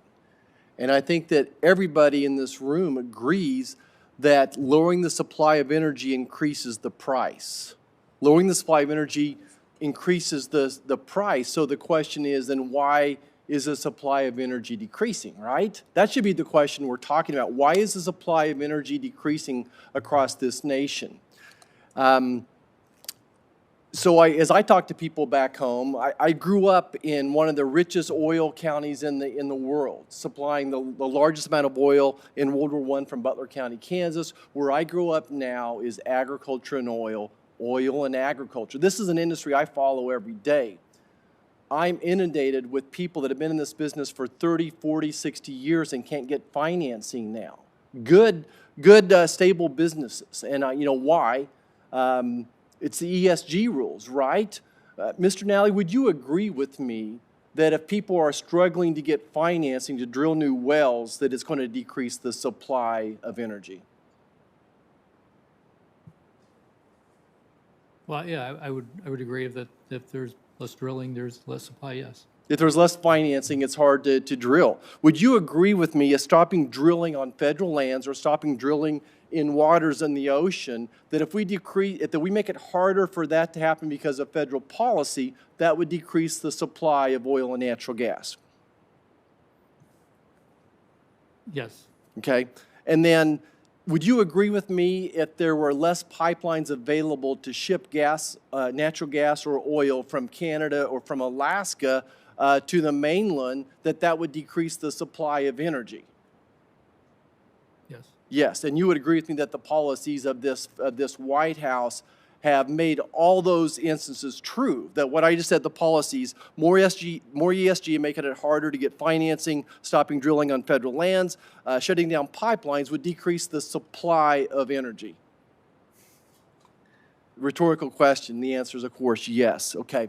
Mr. Bryce, you have a unique resume here, and I want to talk about the social injustice of increased energy cost. That increased energy costs, how it disproportionately impacts senior citizens on fixed incomes, as well as that single mom. You know, one of the stories I would share with you as an obstetrician, a woman would have 10 to 12 visits to my office in rural Kansas. And when the price of gasoline got about $3 a gallon, magically they wanted to start spacing out their visits. Why? Because they were driving 30, 60, 90, 120, 150 miles to see me, and they couldn't afford the gasoline. This is an equity issue. The ultimate equity issue is energy costs, right? If you're paying high prices for your utilities, paying high prices for gasoline, it's a social injustice. Why does this White House want to increase the cost of gasoline at the pump? Why does this White House want to increase utility costs for hardworking Americans? Is this a social injustice? That's my questions. And why do you think the White House wants to drive these prices up? Well, sir, I can only speculate. But what I do know is that when you look across the country, and particularly at California and other places where this electrify everything push is underway, you're imposing regressive taxation on the working class, on people who don't live, as Jennifer Hernandez says, in the keyboard economy. The people who have to drive to work, they have to be there. The people who pump the gas, who pour the coffee, who serve the food, those are the people who are going to be hit the hardest. And as you point out, in rural America, those are also going to be the people who are hit hard. One other point, if I could, on the electrify everything push. Earlier in January, in the Federal Register, the Department of Energy published data showing that the cost of electricity on a per BTU basis is 4 times that of natural gas. So this push to electrify everything that is underway in California is just a form of regressive taxation by prohibiting the use of natural gas in homes and businesses and forcing consumers to use electricity instead. You're effectively forcing a high-cost energy form onto them and removing a lower-cost form of energy. I think it's bad policy, and it's one that I think that and I'm not a partisan, I'm not a Republican, I'm not a Democrat, I'm disgusted Senator. Yeah, But when you look at what the Democrats are pushing, it is almost all regressive policy when it comes to energy. yeah, that dose of humanism, of realism. These are real people with real jobs who are now paying high energy costs, and it's going to impact them. So they won't have enough money to feed their children because the gasoline prices are higher as well. So thank you so much for your time, all the witnesses, and I yield back. Thank you, sir. Senator Kelly. Thank you, Mr. Chairman. And I've got a similar question for Mr. Nally. First of all, thank you. And thank you to the EIA for thank you for your testimony on rising energy prices. I want to focus also on gasoline prices. This is affecting real people in my state who have real jobs, as Senator Marshall mentioned. AAA has ranked Arizona as one of the top 10 most expensive retail gas markets in the nation. As of today, the average price of regular unleaded gasoline in Arizona is $3.69. Yesterday, it was $3.62. Went up 7 cents in 24 hours. This is more expensive than the national average of yesterday, $3.41 per gallon. Energy analysts say the main reason is that crude oil consumption is exceeding global production, which was disrupted last year. We all know that. Although domestic oil consumption is returning to pre-pandemic levels, global production hasn't caught up. Whatever the explanation, the impact it's having is that hardworking families in my state who commute to work and drop their kids off at school every day are seeing their costs go up, and they need some relief. Mr. Nally, in your testimony, the EIA predicts crude oil prices currently $81 a barrel will drop about $10 per barrel next year as global production increases. So when will this drop in oil prices translate into lower gasoline prices for Arizonans? Well, typically, there's about a 30-day lag once you see the drop in crude oil prices to about 30 days before you actually see that in gasoline markets. And as a percentage decrease, do they tend to be about the same? Well, the cost of gasoline at the pump is roughly 50% of it's the price of crude oil. So if we see let's say a 12% decrease in the price of crude oil, would you expect a 12% decrease in the price of gasoline? I think roughly, yes. I probably have to pull out a calculator, but I think that's about right. My state receives most of its gasoline from refineries in California and Texas. If you remember to last February, Texas had the polar blast. It knocked out refineries and increased gasoline prices. Do you feel that Texas is better prepared this winter than they were last winter for this kind of event? Well, I think what Texas experienced is pretty unusual, pretty rare, but I believe Texas is putting some new rules and regulations in place to protect against that. Do you feel those new rules and regulations have resulted in change in their refinery infrastructure? I think we'd have to get back to you on that. I don't know that I have enough information to answer your question today. All right, I would appreciate that. And finally, can EIA project how gasoline prices might be impacted if refineries are knocked offline again this winter? Do you do any analysis, try to make any prediction if we see what we saw last February in Texas? Can we do it if an event occurs? Sure, yeah, we can take a look and always try to figure out, what the impact would be in that situation in terms of a regular ongoing product that we put out. No, there's no such thing. But if it was such a situation, like the Colonial Pipeline situation, for example, where we were able to do some real-time analysis and try to figure out what the impact was there. Well, I would appreciate it if you do have the opportunity to do that analysis. If you could get back to my staff. Absolutely. Thank you, Mr. Nally, and I yield back the remaining time. Senator Cassidy, thank you. Thank you, Mr. Chairman. Now, obviously, the purpose of this is to come up with wise public policy.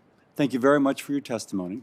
And the thought occurs to me that it isn't just abstract. Mr. Bryce, you make an incredibly good point that lower-income Americans, Britons, Germans, you name it, are the ones bearing the price for decisions made that somehow think they know better what's better for that person as opposed to their basic pocketbook. I'll also point out that we are, if you will, in a counterpoint when we discuss energy policy with both foreign policy as well as environmental policy, specifically greenhouse gas emissions. So with that, it is kind of a setup. And I'll point out that the environmental left has wished to have higher energy cost in an effort to transition to a lower fossil fuel future. And the irony, of course, is now the left wishes to retain our exports, in effect, the same effect as if we'd had increased drilling, because they wish to offset the stated goal of their policy. Now, there's a lot of craziness here. It is. It's just crazy. Mr. Gould, first with you.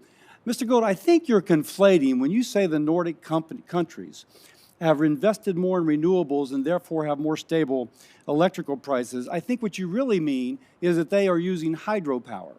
And that hydropower, yes, is renewable. It is not what we typically think of in our conversations of wind or solar. It is hydropower. Is that a correct interpretation of what you're saying? The Nordic countries have invested heavily in hydropower alongside other renewables, yes. Yes, and the hydropower is what is giving them the stable prices and the lower prices than elsewhere, because we've already spoken of the wind drought. In fact, I was trying to look, but no one's done a relationship, perhaps one of you will, that one of the reasons that England is paying such a high price for gas is that they had betted on North Sea winds always blowing. There's been a wind drought. Wind was 34% of their electrons. Then they went through a 6-month period of getting none. They had not invested in storage for natural gas. And so paradoxically, or maybe not, there's a direct relationship between betting on renewables and paying a heck of a lot more for natural gas.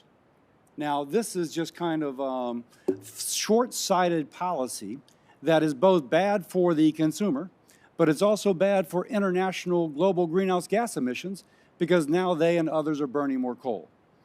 So I would point out that when we think about our policies, we actually have to think about them second and third degree, not just congratulate us on things which sound good when we first pass it. Mr. Bryce, when Senator Heinrich talked about the levelized price of renewables, he did not include the cost of the backup peaker plants or other fossil fuel generation required, because obviously you can't store electrons from wind and from solar. If you include that cost of the required backup baseload natural gas, whatever, peaker plants, within the cost of the renewable, what would be the cost of that renewable relative to natural gas? Well, sir, I don't have those numbers at hand. What I do know is that whatever renewable capacity is added, it doesn't mean you can retire all of the thermal generation that is needed during peak times of peak demand.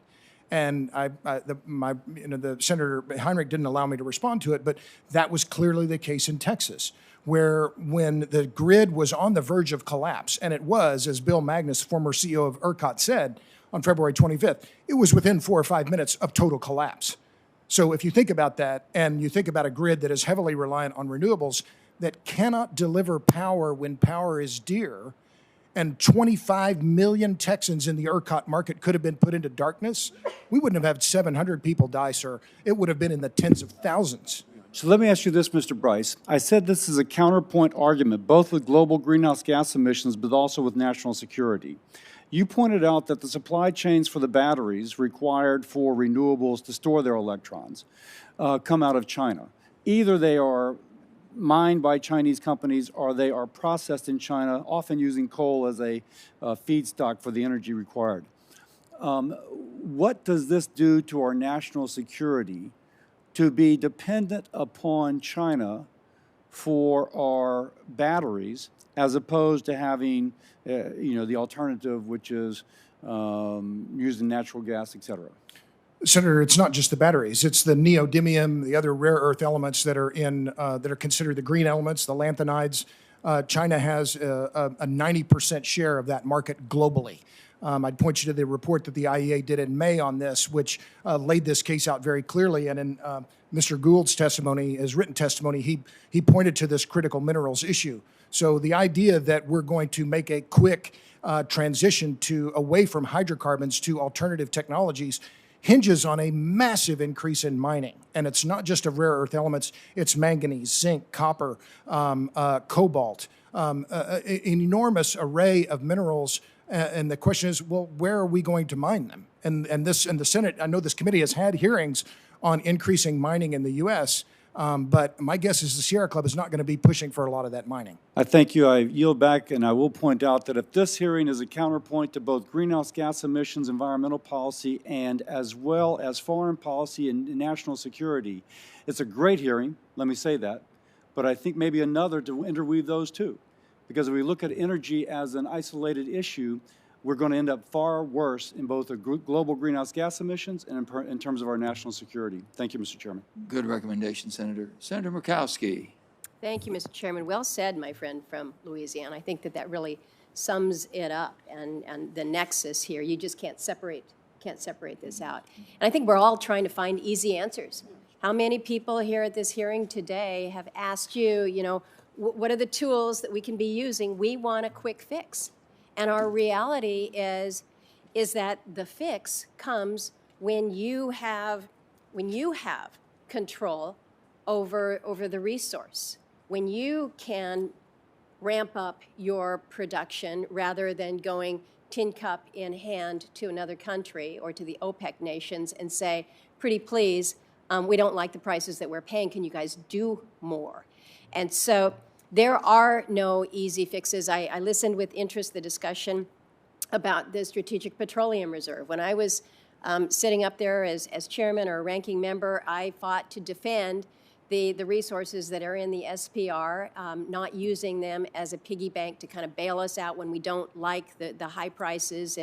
And whoever is in the White House needs to have a little political relief. It's not about political relief. But I also know that there's no easy button on the SPR either. We've already put in place numerous sales to get resources and revenues for things that are totally unrelated to the price of oil. And we know that those particular sales are in off years. So for us to say, well, we're just going to go sell some more oil from the SPRO, if anybody thinks that that's an easy fix to today's price at the pump, my friend from Arizona mentions that gas at the pump in Arizona is $3.69. I was home this weekend, and I was looking for it and couldn't find it less than $3.80, and it was somewhere between $3.80, $3.90 back home, and that was in Anchorage. And in the community that my folks live in down in Southeastern, they're paying about $4.20, I think it is. So I mean, this is real, and it's impacting every aspect of people's lives, and it is about really a level of equity and fairness to individuals. And these pressures are hard. But we cannot deceive people into thinking that there is some easy button out there that we just haven't pushed yet because we're waiting for the right political leverage. This is about our ability to produce. And Mr. Bryce, I really love what you said there at the end in response to Senator Cassidy about our reality with moving towards renewables. I'm a huge advocate of doing more with renewables, but you have to have the base to start with, and that base is the minerals that we will need. And so we've got to be talking about how we're going to incent and put into place those mechanisms. I wanted to raise this issue to Mr. Nally and Mr. Gould because I think, Mr. Bryce, you were asked this question by another member here, and you said that that's not your bailiwick here. But this is relating to crude exports. I worked very hard some years back to lift the ban on domestic crude oil exports. And, you know, it looks like the Biden administration has kind of walked back some of that as an idea, but they were exploring the possibility of restricting domestic crude oil as part of an attempt to counter these rising prices. But if you go back, you look at the 2015 EIA report, at the time, it actually indicates that the reverse is true, that fewer export restrictions would likely have either no overall impact on domestic prices or perhaps or would drive those prices down. So I guess the question that I would like to have Mr. Nally and Mr. Gould respond to is how would more restrictive oil export policies impact our domestic prices? So if you can begin first, Mr. Nally. Sure. Well, it's always a great question about, you know, importing and export of crude oil. I mean, as a basis, you know, the U.S. refineries are built to work on the heavier crudes that come out, it's imported, and the crude oil out of the United States is lighter than, you know, the export. So we're you know, it's an international market, and we're very dependent upon the international market. So if we cut off crude oil exports, we're still going to have tremendous amount of imports to meet the U.S. needs. And people don't understand that so much of this is related to the refining capacity that we have domestically. Right. Mr. Gould, can you respond as well? Thank you. Yeah, I would concur with the remarks just made by my colleague from the EIA. The U.S. Flows of crude and refined products to and from international markets are complex. They're to do with different refinery configurations and different grades that are required in different parts of the system. So I would, I mean, there's an easy way to try and simplify this debate, but in practice, these flows are quite complicated. Thank you. Again, Mr. Chairman, no easy button here. Thank you. No easy button. Good hearing. Senator Lee. Thanks so much, Mr. Chairman, and thanks to both of you for being here, all of you, I should say. Mr. Bryce, I'd like to start with you, if that's all right. Now, in your testimony, you indicated that there are 4 factors that have been contributing to massive energy shortages and energy price spikes across Europe. First, you pointed to underinvestment. Now, domestically, we've seen some investors, some financiers, rather like BlackRock, divesting from companies that generate more than 25% of their revenues from thermal coal production. I've also heard of companies pressuring or threatening others who happen to determine that they don't want to divest from fossil fuels. Do you think this trend has had a direct impact or will have a direct impact on American energy security? I think it already has, sir. And talking to people that I know who are in the energy sector, there's a shortage of capital available to drillers. And some of this is due to the fact, frankly, that the drilling and E&P sector burned through about $300 billion and just simply lost it. And consumers benefited from that destruction of capital. But now drillers are facing much more restrictive loan agreements and are having to live within their cash flow. But my point, more specifically in my written testimony, was on the underinvestment in hydrocarbon exploration and production in Europe, and the lack of production out of the North Sea, and then the Dutch also curtailing production from the Groningen field.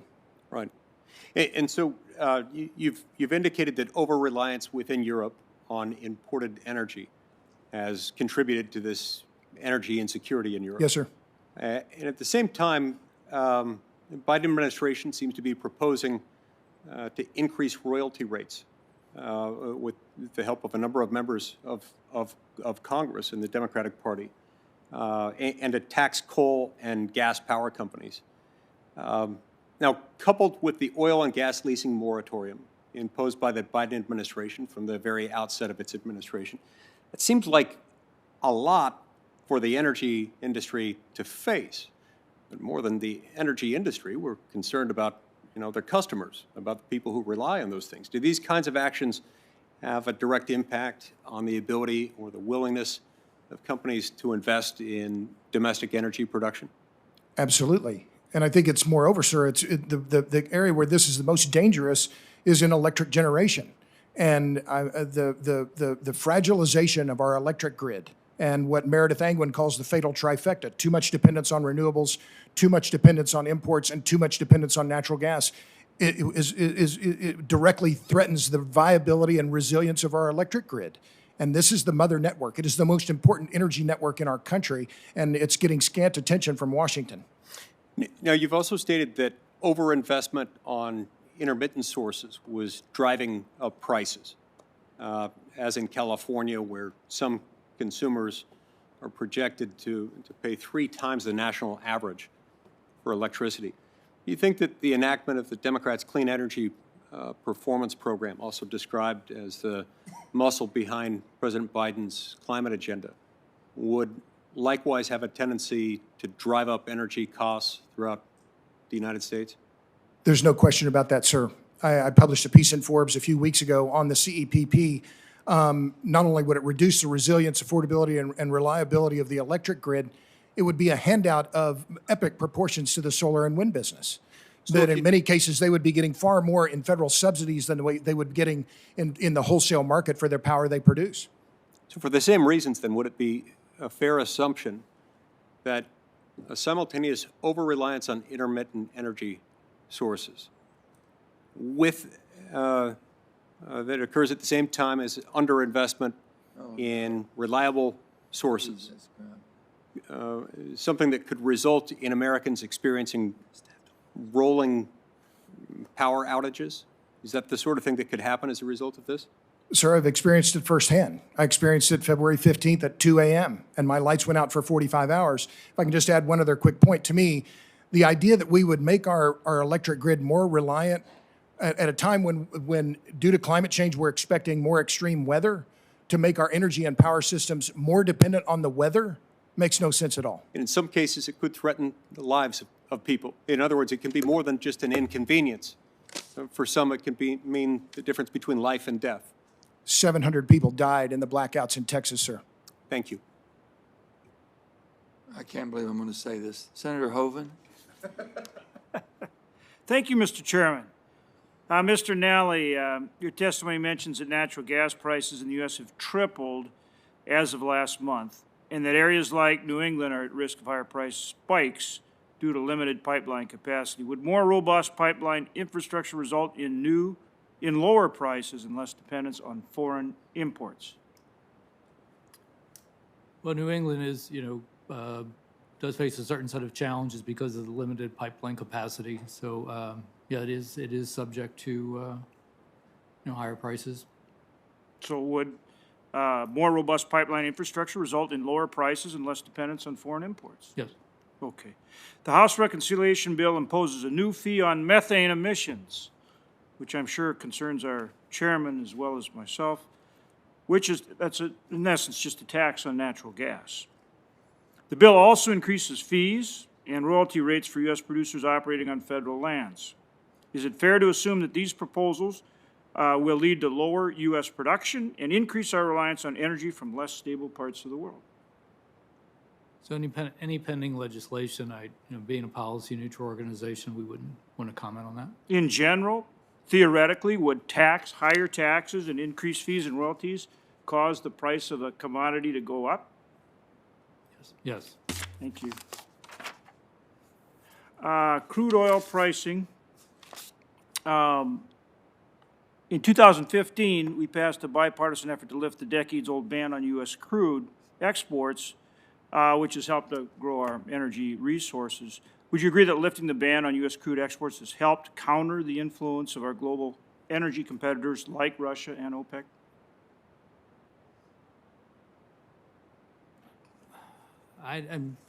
We'd have to get back to you on that. Okay. Pipelines, line 3. So we're a ag state. North Dakota is an ag state. and we're very concerned about increased fuel prices across the board, but certainly how they impact our farmers, you know, being a large ag-producing state. Recently, Line 3 pipeline that crosses North Dakota was restored to full capacity, replacing an existing pipeline originally built in the 60s. Do you see a need for further capacity expansions to transport crude oil into and throughout the United States as well as natural gas? Well, you know, pipeline capacity is an issue. It affects regional, you know, areas where oil can flow easily, so yes. Okay, and if Line 3 had not been replaced and its design capacity restored, what would have happened to fuel prices? What would have been the impact on rail traffic, particularly for farmers dependent on, you know, rail capacity to move their product to market as well? I would have to look at this particular situation. I mean, I don't know off the top of my head today. Mr. Gould, in your testimony, you noted that global demand for three major traditional fuels, natural gas, oil, and coal, have all increased in response to the economic recovery from the COVID-19 pandemic. You also mentioned occurrences of fuel switching from natural gas to coal in response to record high gas prices.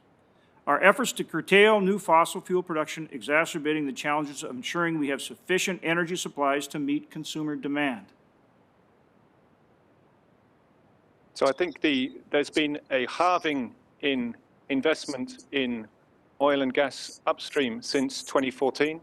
And as all of the distinguished members of the committee are aware, there has not been anything close to a halving in consumption over that period. So we've had a dramatic fall in investment over the last 7 years in the upstream.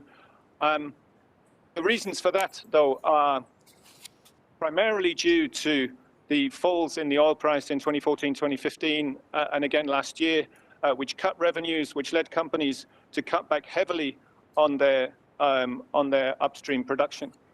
So I certainly agree that we've seen a very significant fall in investment in recent times. I think the primary responsibility for that lies in the sort of market dynamics that I've described. Because coal continues to be a cost-effective, dependable fuel source, does the IEA continue to agree that carbon capture technologies are indispensable to meeting both our energy needs and climate goals? Yes, we do modeling of different climate scenarios. We require to have carbon capture, utilization, and storage as a very important technology in these decarbonization scenarios, in these energy transition scenarios. One of the reasons for that is in the power sector, but there are also important applications for this technology in industry, also in the production of hydrogen, and also potentially in sort of direct air capture technologies as well. Thank you. Thank you, Mr. Chairman. We're going to be wrapping it up here because I've got to go vote, but Senator Barrasso is going to ask a question. I'm going to ask one very quick question, then I'm going to leave, but I want to thank all three of you. It's been a great meeting, and we're going to probably have you back, okay? Mr. Gould, if I could ask you this. I think your position has been, the IEA has always been, that basically the best thing we can do for climate right now is to rapidly develop carbon capture, sequestration, utilization as a valued waste product that basically we could help the climate more by realizing there's going to be more fossil that's going to be continued to be relied on than any other time. And I say that because 10 years ago, China had 1,799 coal-fired plants. And now they have 2,991 coal-fired plants. And they're building, I think, another 450 more. They'll be at 3,451 coal-fired plants. India had 525 10 years ago. They have 852 now. And they're building another 100. They'll have 952. The United States had 589 10 years ago. We're down to 504. The rest of the world had 966 coal-fired plants, and now they have 2,255 coal-fired plants. We are the only nation that has reduced our reliance as far as in coal energy. And the environmentalists in this country would make you believe we are basically polluting the whole world climate, which is crazy. And the bottom line, one thing I'm saying is there any collaboration that you know of, especially from the U.S. China and India, that one thing can bring us together to find and unlock that box on carbon capture, sequestration, utilization that makes it more cost effective. So there's a value added product rather than just basically liquefying CO2 from clear stream carbon to pressurizing it and putting it in the ground. And if there's nothing that comes back with value, the cost is prohibitive. We know that. So are you seeing any type of collaboration, or is it something that you all from the IEA could initiate and inspire us to come together on that we should agree? We're not going to stop these countries from using fossil. They're going to follow America. They haven't. We've gone down. They've all doubled, tripled their consumption just in megawatts. China 10 years ago had 200,000 megawatts. Today, they have 1,046,000 megawatts. India had 61,580. Today, they have 233,000 megawatts. We had 327,000 megawatts 10 years ago. We're down to 232. Again, we're the only nation that has decreased, and nobody's followed. Nobody's followed us. So all I'm asking is, somebody's got to do something and spur this on. And I think IEA leading that charge and challenging us to finally come together and agree with China, with India, and all the other fossil dependent countries to find a solution for carbon capture. Any comment on this? I'm sorry, certainly strongly agree with the sentiment that any attempt to deal with the climate challenge has to not just deal with the flow of existing, flow of new projects into the system. And as we're all aware, the number of new coal plants being built has fallen very substantially in recent years, and it's likely to fall again because finance is drying up, and indeed the Chinese president has said that China will no longer finance coal plants abroad. But that still leaves, as you rightly say, more than 2,000 gigawatts of existing coal-fired capacity. And if that coal-fired capacity continues to operate unabated according to its a normal operating lifetime, that is half of the remaining carbon budget for a 1.5 degree stabilization just disappearing just on that one item. So it's essential that we find solutions, and I completely agree that the U in CCUS, the utilization part, is one with which is an increasing focus for many organizations around the world. There are yet to be any large-scale applications there that would seem to offer a large-scale solution, but it's an area where we will be very happy to take up the baton as well, alongside work also in making plants operate more flexibly so that they can accompany the rise in renewables, and also the potential to co-fire them with low-carbon fuels, including ammonia. So that's the sort of portfolio of solutions alongside, of course, retirements in some cases, and that would allow us to deal with the emissions from that existing stock of coal-fired plants. Well, sir, but what we've seen come out of COP26 just recently with India's pushback, with China's pushback, and they're not retreating. And the bottom line is, if you're going to shame other countries or they're trying to shame them, I'm just saying this, I have always believed that you cannot eliminate your way to a cleaner climate. You can definitely innovate your way with technology. And for some reason, there are people, and basically it's being professed around the world, we got to eliminate. It's not happening, sir. It hasn't happened in the past. It's not going to happen in the future. We have got to innovate. And someone's got to bring all of us together. And we're hoping that you'll be part of that mix. With great pleasure. Thank you very much. Thank you, sir. And I completely agree on the importance of innovation for the technologies that we don't yet have at market readiness. And I think that the U.S. Is very well placed then to lead that innovation effort as well. Thank you very much. Senator Barrasso. Well, thanks, Mr. Chairman. Following up on your eliminate versus innovate, Mr. Bryce, for years, Democrats in Congress and environmental activists have lobbied the banks to deny loans to oil and gas producers. On day one of the administration, President Biden joined their efforts. He restricted oil and gas permitting, he ended oil and gas leases on federal lands and waters, and we're now reaping the consequences of these policies.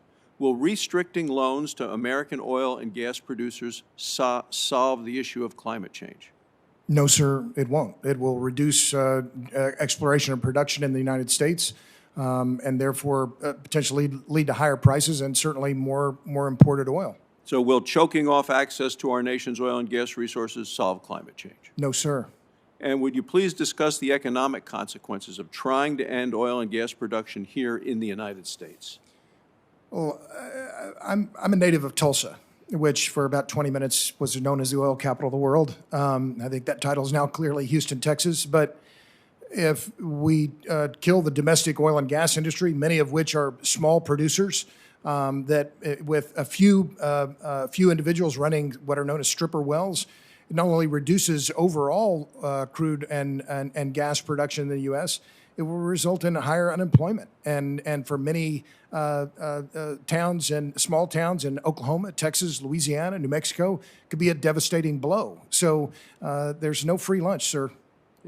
I do want to put something into the record. Today, the Business Wire published an article titled, "Banning Exports of U.S. Crude Oil Would Likely Raise Gasoline Prices, Not Lower Them."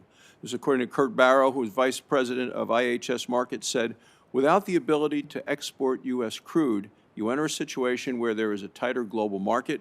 Goes on to say, "This would lead to supply chain and processing inefficiencies and possibly even higher gasoline prices as a direct result of the export ban." I ask unanimous consent to enter this article into the record, and I see no objection at this point. Sir, if I could build on Mr. Nally's point, is that part of that is the mismatch between domestic crude quality and the crudes that are suited for American refineries, and I think he made that point well. For all witnesses, I'm going to ask you to raise your hand. On day one of the administration, President Biden killed the Keystone XL pipeline. No surprise there. I mean, he made a lot of press about it. He very proudly did that. The Keystone XL pipeline would have brought oil from Canada to the Midwest and the Gulf Coast. And now President Biden is considering shutting down the Line 5 pipeline, which currently ships oil from Canada to Michigan. Meanwhile, the administration has repeatedly begged the OPEC cartel and Russia to produce more oil. Any of you believe it's in the best interest of the United States to import more oil from OPEC and Russia and less from Canada? Nobody, record reflect, no one has raised their hand. Mr. Gold, I just had a couple of final questions before we end, if you could. The European Union does rely on Russia for about half of its natural gas supply. The number is expected to grow once the Nord Stream 2 pipeline begins shipping natural gas. Do you agree that U.S. liquefied natural gas provides our allies, especially those in Europe, a critically important alternative to Russian natural gas? Yes, I do believe that. And would you discuss just some of the benefits that U.S. liquefied natural gas provides Europe? I think it provides optionality. And optionality is incredibly important when you are negotiating with existing suppliers, when you go into those negotiations knowing that you have the possibility to seek alternative sources of supply if those negotiations don't work out. I think together with the integration of the European gas market, that's been a very important force in helping a sort of competitive and open European gas market emerge in recent years. And then would you agree that U.S. liquefied natural gas exports then have helped America's allies and trading partners truly reduce their greenhouse gas emissions? I think in many cases you'll see that increased gas use in recent years has displaced more carbon-intensive fuels. You've seen that in Europe, you've seen that in some other countries around the world, and of course you've seen it in the United States of America. Well, thank you all for being here. I'm very, very grateful. This is going to conclude the morning's hearing. The hearing is adjourned. Members are going to have until the close of the business tomorrow to submit additional questions for the record. And